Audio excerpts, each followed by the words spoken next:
all looks pretty easy. That's the way we wanted it to look. Old biplanes, old triplanes, all museum pieces. This plane is a 1918 J1 Standard. The guys that flew them used to say they were built of canvas, chewing gum, and baling wire. Well, they were. But in the 1920s, that didn't stop them from risking their lives in these motorized kites. Why did they do it?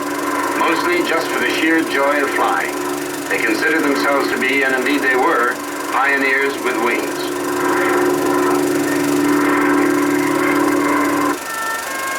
They were a rare breed of men. Many had been aces of World War I. Others went on to blaze vapor trails in the future. Most of them barnstormed the country, playing state fairs and air shows. And a few went on to Hollywood to become movie stunt pilots. The trick was to try to capture the qualities of these men in a single movie character. An even greater trick was to try to reproduce the dangerous aerobatic stunts of that day. These were the problems we faced when Universal gave us the go-ahead on the great Waldo Pepper, starring Robert Redford in the title role.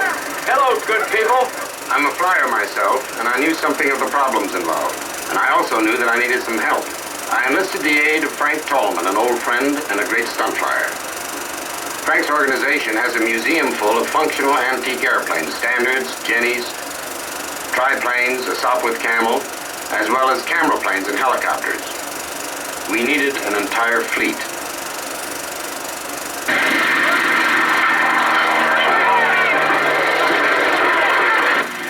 No landing gear? No problem. Find a body of water and make a nice soft landing. Right? Wrong. Hitting water is like hitting a granite wall. You can drown if your rescue unit isn't up on their fins. I was determined to shoot Waldo Pepper the way Wings and Hell's Angels had been shot. No miniatures and no process screens. We had stunt people, yes, for the impossible bits. But we had to determine what was possible and what was impossible. So I tried stepping on myself on the wing of a plane in flight. I wasn't particularly graceful, but at least I found it was possible. Then I asked our cast, Robert Redford, Susan Sarandon, Ed Herman, Bo Brundon, if they would fly in the old airplanes, drive the cars, and even crawl out on the wings themselves without parachutes. And with varying degrees of enthusiasm, they agreed.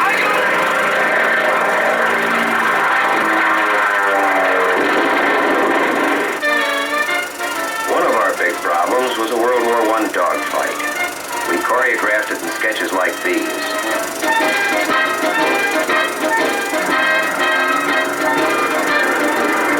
Shoot without testing the camera and planes.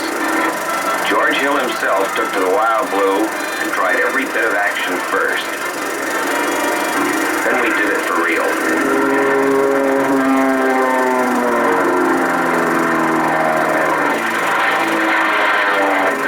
Although our stunt pilots are flying the planes from covered cockpits, Robert Redford and Bo Brundon are right up there being photographed at altitudes up to 3,000 feet.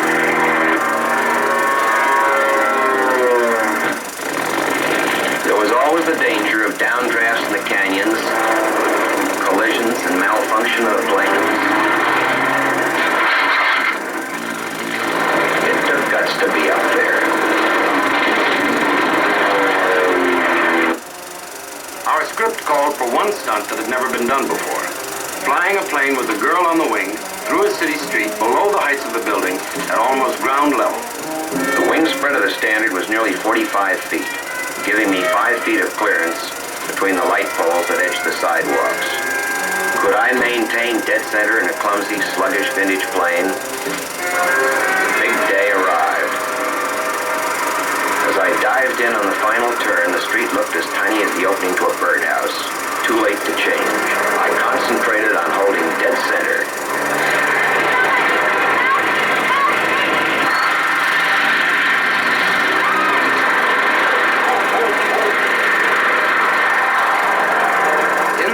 Susan freezes on the wing, and Bob Redford attempts to rescue her.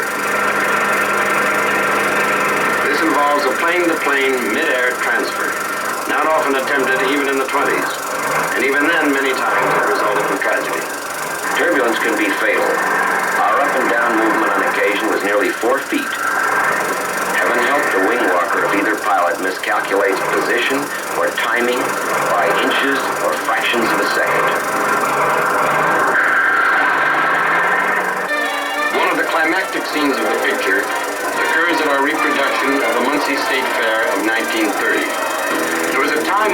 outside loop was impossible to do.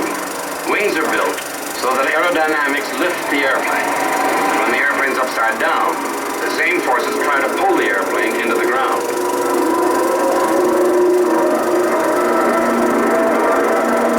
Art Scholl, a national aerobatic champion, helped us do this dangerous stunt.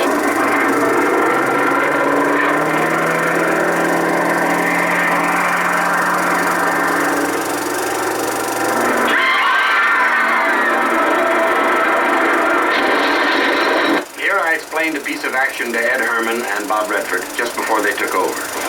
Hey, what do you guys give me a hand, will you? They're smoking! They're smoking! Hey, get away! Here we have probably the most dangerous stunt of all. Hollywood stuntmen led the crowd, and Frank Tallman flew the old airplane, propeller going like a meat chopper. Fortunately, no one was hurt. We had a very agile and very courageous crowd of experts.